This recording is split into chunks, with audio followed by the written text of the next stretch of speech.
ئەو هەڵمەتە فاشستانەی بەرامبەر بە کادیری سیڤیل لە هەدەپە و لە هەڵسوڕاوانی هەدەپە و لە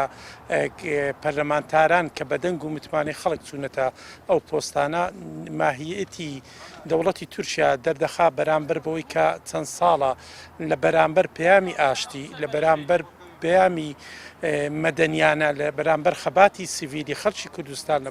کوری کوردستان ئەو کاردانەوەی دەبینین ئەمە چەند ساڵێکە بەتابەتیش دوای ئەوەی کە پرۆسی ئاشتی لەلایەن دەوڵەت تورکیاوە کۆتایی پێهێنرا دەوڵەت بۆ شێوێ مامەڵە لەگەر پرسەکان دەکەم هەمومان دەزانین ئەوە کاردانەوەی بەرامبەر ئەو پەیامەی کە کەجەکە لە هەفتەی ڕابردوو دەری بڕی کە داوای هەڵگرتنی گۆشەگیری سەر بەڕێز ئۆزەلان دەکا پەیامێک دەکا کە کۆتایی بە سیاستی فاشستانە بێ لە تورکیا لە ڕێی مێزی گفتوگۆ و کێشە و قەیرانەکانی گەلی کوردستان لە باکووری کوردستان لەگە دەوڵەتی تورکیا چارەسەر بکە وەکو کاردانەوەیەک بەرامبەر ئەو پەیامە ئاشتی خوازانەی کەجەکە و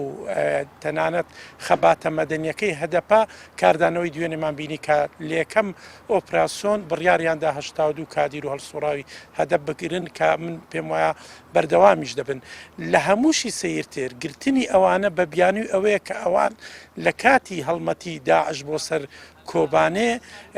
پشتیوانیان لە کۆبانێ کردووە ئەوە نیشانەی ئەوەیە کە لە بەرامبەریشدا ڕەجەب تەیب ئەردۆغان کە ئەو سەرۆکۆزیرانی تورکیا بوو پشتیوانی لە هەڵمەتەکانی داعش دەکرد یعنی ئەوە دەردەخات چکە کە تۆ خەونی ئەوە دەبینی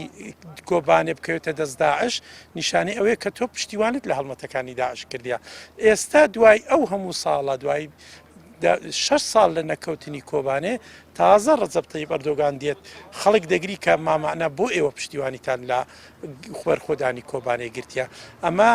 وەکو گوتم ماهیەتی فاشستانی دەوڵەتی تورکیا دەردەخات پەیامەکە ئاڕاستەیە چاوەپارچی کوردستان و کوردانی تاراوگەیە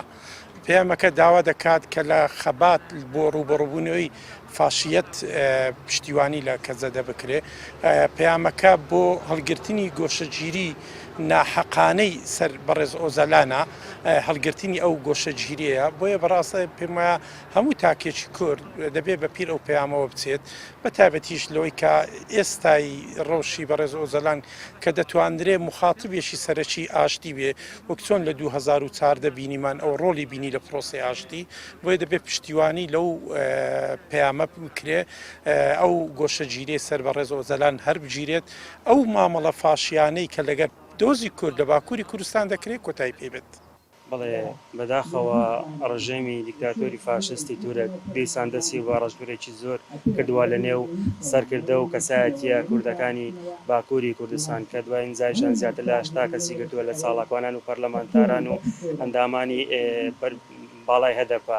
ڕاستی جێی نیگەرانکی زۆرە ئەگەر تەماشا بکەی ینی هەدەپە هەمیشە پەیامێکی ئاشتی خوازانەی هەبووە لە باکووری کوردستان لە کاتێکە کە تورکیا گەمارۆ دراوە بە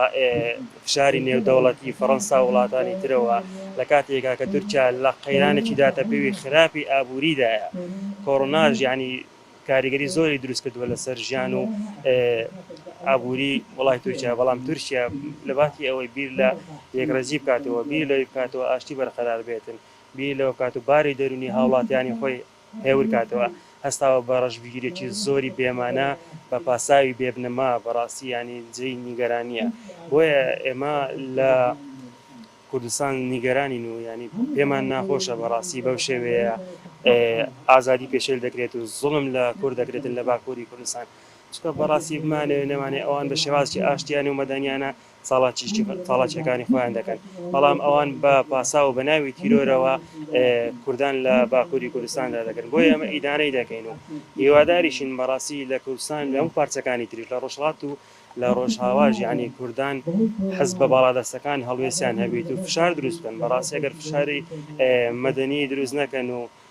نەتەوە یەکگرتووەکان و ڕێکخراوەکانی مافی مرۆڤ و لێبوردەینێنە سەرخەت پێم وایە تورکیا هەر بەردەوام دەبێتن لەو ڕەشبگیریانە بۆیە ئێمە ئیدانی دەکەین و هیوادارین تورکیا بە خۆی دابچێتەوە بە سیاسەتەکانی دابچێتەوە چکە ئەو سیاسەتانە هەڵەن زیان بە هەموو تورکیا دەگەێنن بەڕاستی نەک بەتەنیا بە باکووری کوردستان و سەرکردەکانی